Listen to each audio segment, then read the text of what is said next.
Hi, classics. Good morning. How are you guys doing? How was your weekend?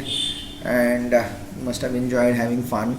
So I'm here back with English today. I'm going to just explain you the first chapter of my English folder, The Innovative Approach to Learning English by James M. Paul, and it's about the Cop and the Anthem by O. Henry. The writer is O. Henry, and you have the details about O. Henry, Mr. O. Henry, at the back of your story, right? So it says, I'll just read about him, and after that I'll give you the summary of the poem. Rest, everything is done for you in the last classes. It says that O. Henry is 1862 to 1910, and his pet name was William Sidney Porter, a popular American short story writer who engaged in a variety of occupations before enjoying literary success. He had done various jobs, and while practicing a licensed pharmacist, he was also into medicine.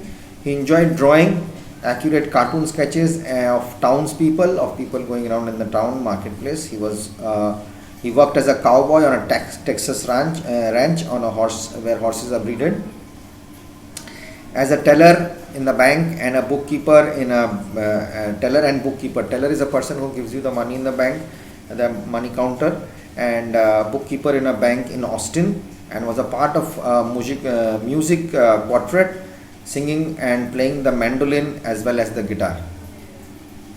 When he was imprisoned for having stolen money from the bank, he wrote a popular adventure stories that compiled in Cabbages and Kings.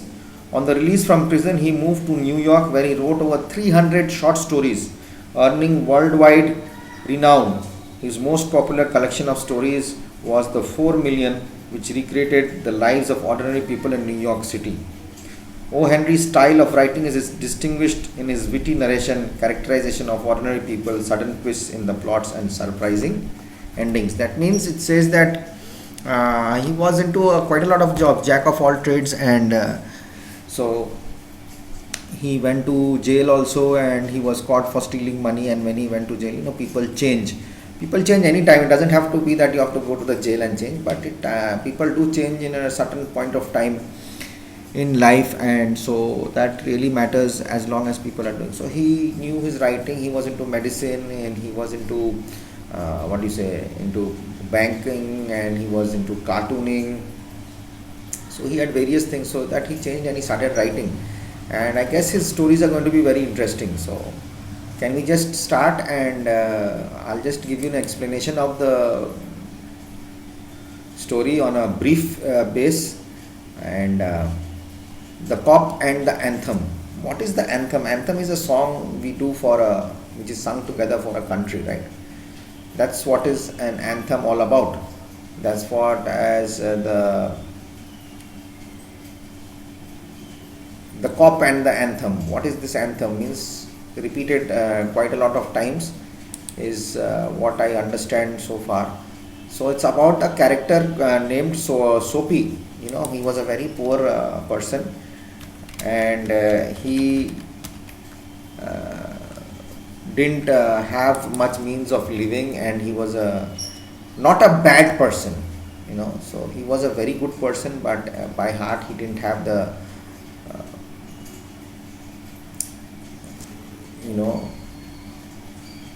to live life properly.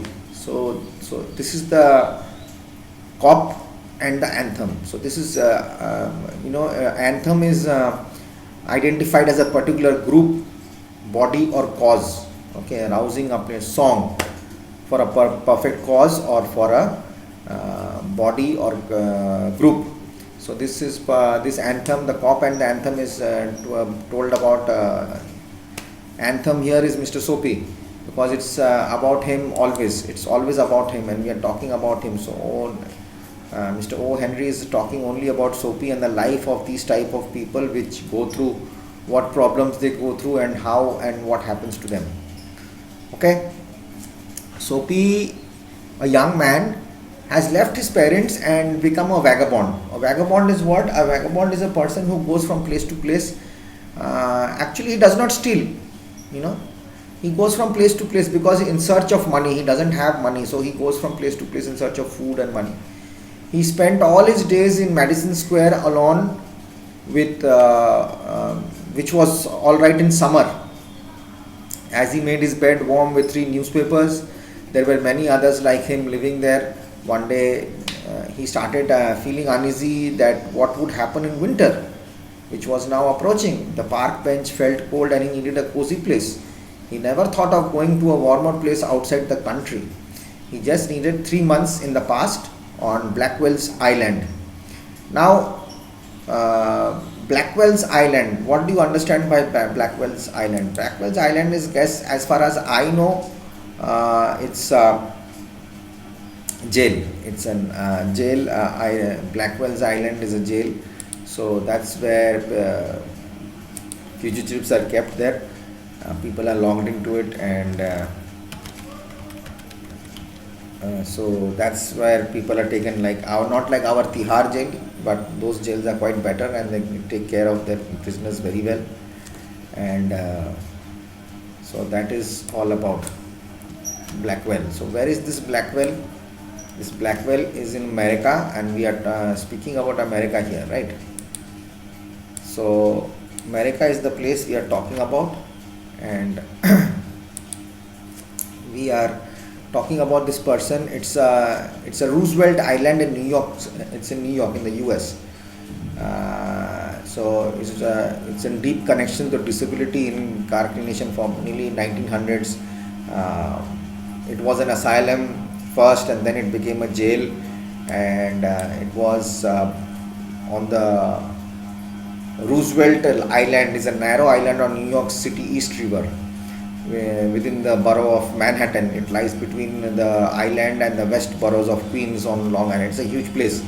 So it's highest elevation. It's very high, and there's a jail built there, and there was an asylum for mad people were put into there, and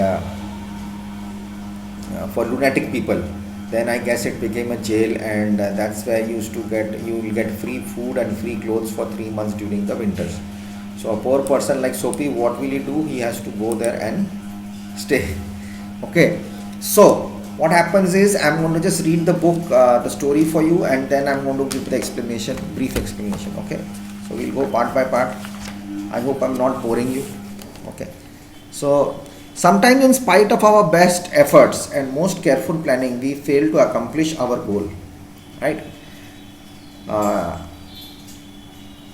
On his bench in Madison Square, Soapy moved uneasily. I have read this. Yes. When Soapy moves uneasily on his bench in the park, you may know that winter is near at hand. A dead leaf fell on Soapy's lap. That was Jack Frost's card. So Jack Frost here is a cold, chilly. It's a cold, chilly winter spoken about like a person. You know, Jack Frost. Jack Frost was a person who frosted staying outside during the cold time.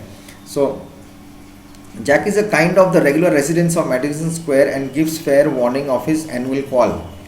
And annual call is about his winter, that winter is coming.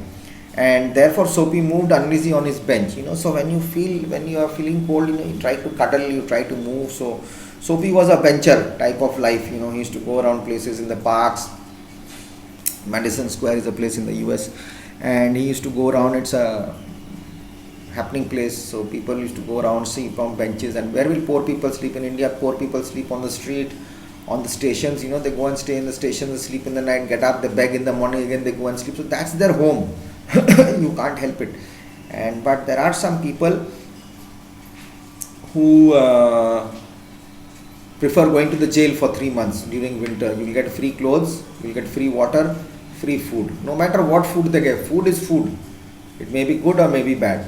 So this is what happens actually when poor people happen. So they have got brains, they have got used it. So they'll do some petty crime, small crime. They'll either break a window, or they'll just steal a purse, or they'll just push someone and they'll get into a fight and go into jail, and they'll not pay for their bail to come out. They'll tell their lawyer, and that's what happens. So 3 months, stay with a blanket and all, sleep quietly, and after 3 months, pay that amount and come out to the court. And again you sleep on benches.